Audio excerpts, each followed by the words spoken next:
This is not your traditional style sluice box. You know, as you've seen in probably some of my other videos where you have, you know, expanded metal of some sort, carpet, moss, or you have just a drop riffle type sluice where it's just plastic with the drop riffles in it to catch the gold. This is a little bit different. What you're essentially doing is you're running the material over here, and it comes, all your stuff gets screened and goes up over this. But what you're doing is you're creating yourself basically a small glory hole. Is it true you used to go out looking for glory holes? Explain. Like at the bottom of a waterfall, in a sense. You know, imagine a pocket at the bottom of a waterfall in bedrock, and there's constantly water flow going down and pressurizing and everything. Gold is so heavy that once it drops down in there, unless it's small, it's not going to travel up and out and over something like this is. You see there's a spot right here. As the material comes down and screens through here, all the larger material goes up and over this and over the top. Big rocks. Boop. Right out. Everything else goes in, drops down inside. Woo. Right up on there, underneath the metal, you see that slick part, drops in there, and then this,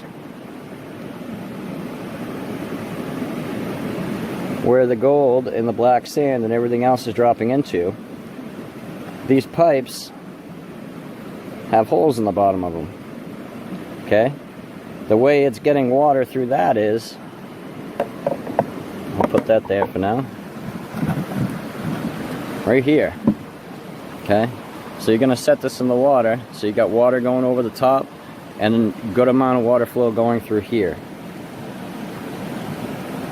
Okay? Now see down at the bottom back there, there's two holes.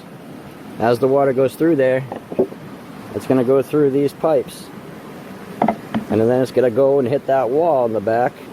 So it's going to go out those bottom holes, which is going to create turbulence, which is going to make all the material transfer. And it's going to be spiraling around. The light material is going to drop out up over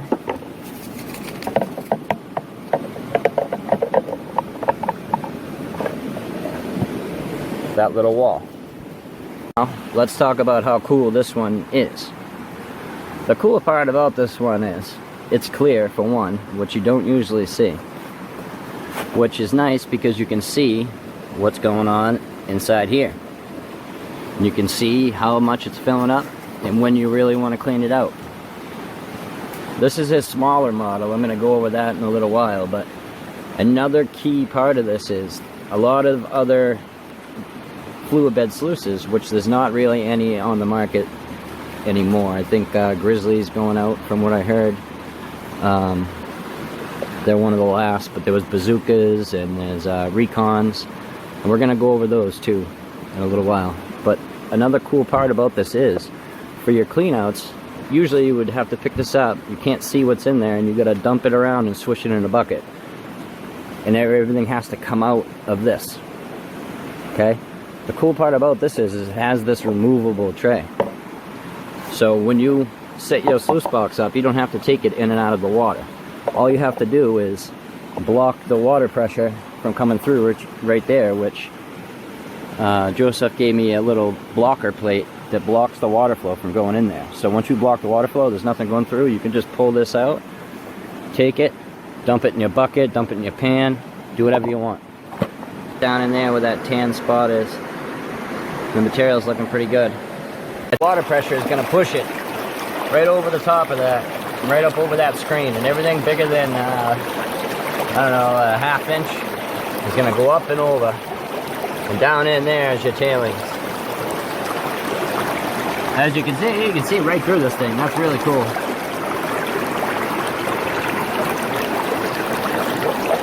And down in there in the bottom, the water's coming through and it's going through those pipes. And it's swirling all that water down in there. So as soon as I put material over the top and it goes through there, all the light material is gonna spin and come right out that little trap at the end there. We're gonna take some material right from over in here where we worked a couple videos ago. And me and Kevin got some decent gold in here. That's all bedrock right there. There's a bedrock dip right there. So that's pretty cool. I know I'm already on the gold.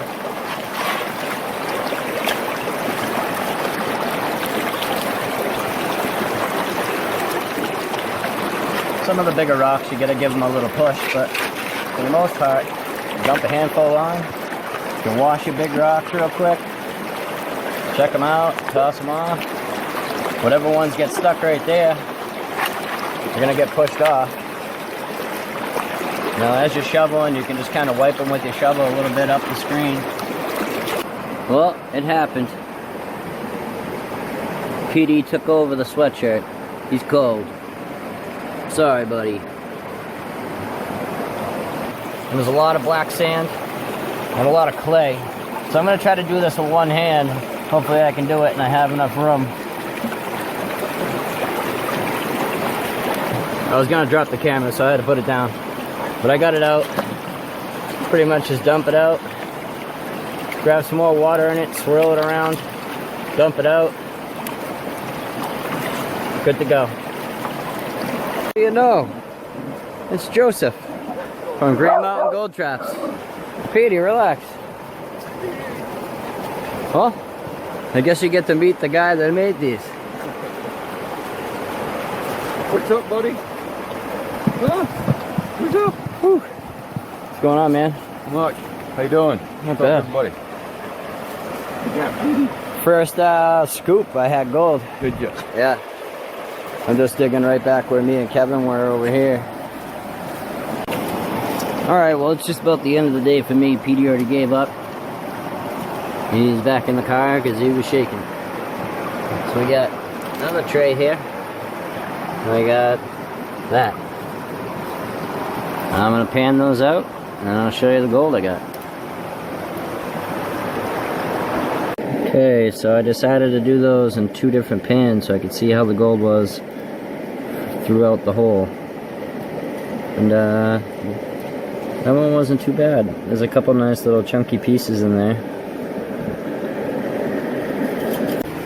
And that's our second cleanup. Not too bad. About the same. That one's a little bit bigger.